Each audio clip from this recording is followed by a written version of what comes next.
Hello, today we're going to do something fun on the computers. We are going to play with a website called Picnik.com, and it's Picnik.com. And it's a great little photo editor. It's free and it's easy to use.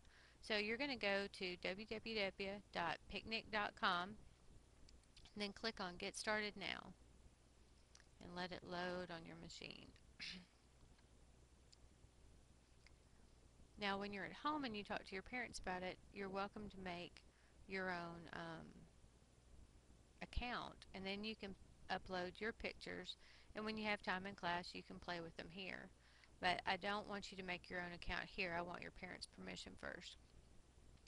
Okay, you're going to click on Upload Photo, and if you go to My Computer, you're going to see the CA data file, and I've put a folder on there called Pictures. And anytime that you have a bunch of files and you really don't know what they are, you can click over here, and this gives you a whole list of choices of how you want to view those files. And if you choose thumbnails, it'll show you the pictures or the first page if it's a document. And so I am going to pick this one to work with, and it's going to upload, and of course take longer than I want it to.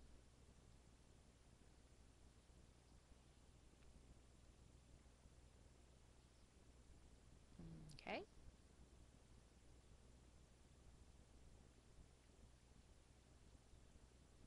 here we go, almost done.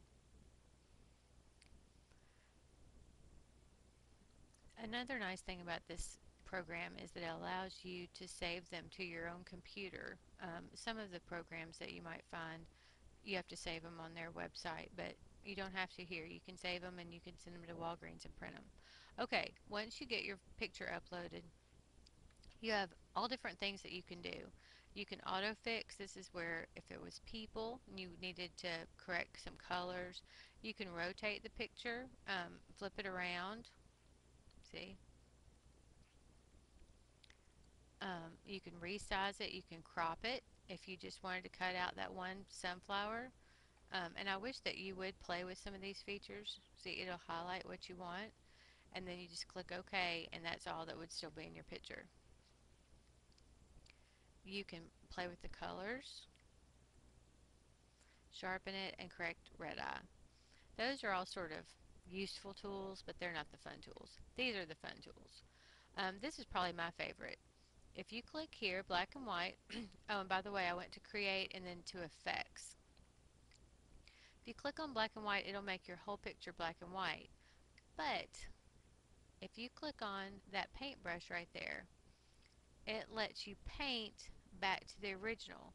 So let's say that I wanted this sunflower to be its original color. I can do this. Well, I want it to be like really precise.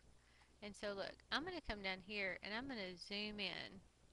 I'm going to close my paintbrush so that I can recenter it.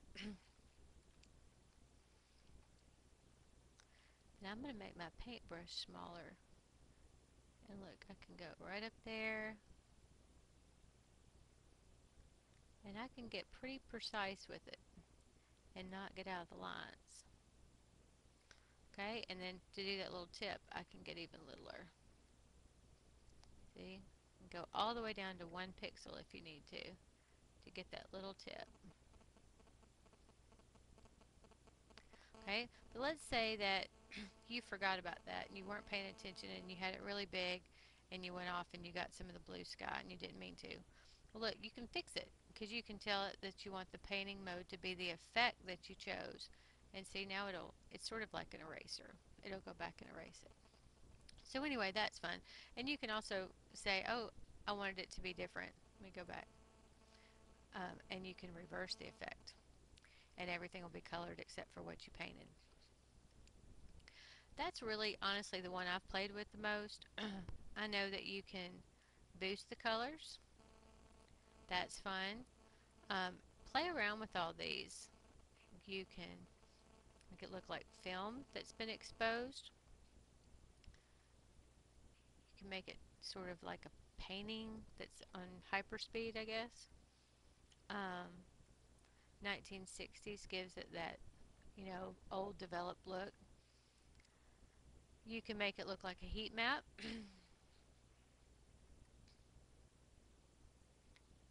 You can make it look like a picture. And see, all of these things you can change. You can make it more or less. See, and you can do some really neat things with it. This is, of course, a fun one. You can doodle, like you can put some birds in there if you wanted to. You can do goofy, which the strength makes it more goofy. And see, it distorts it. Maybe it's that way. No, it's this way. It's just not doing as much as it does sometimes. But see how it sort of makes them look like they're a watercolor and we've messed it up? My mouse is acting up. Anyway, there's tons of things right here that you can just play with. You can make it look like it's snowing. That's fun. You can also add text to your picture. You can choose the font, and you can say like sunflowers, and we can make it right there. We can make it pink. We can make it all different cool fonts. Oh, I'm going faster than my computer. And I don't know if you know this, but whenever you have 5 anchor pegs, this one is usually a rotating peg, so you can make it move around. Make it bigger. All kinds of things. Um, you can add shapes to it.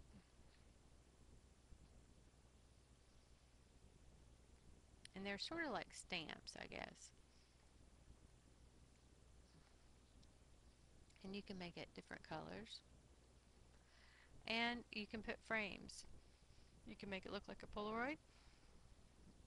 You can make it look nice, like it's in a museum. You can make it have a little shadow, which I'm not seeing that much. There it is, it's at the bottom. As you can see, there's just tons and tons of things that you can do. And so I want you to play around on it and then get one that you really like and save it so that I can see it. Have fun.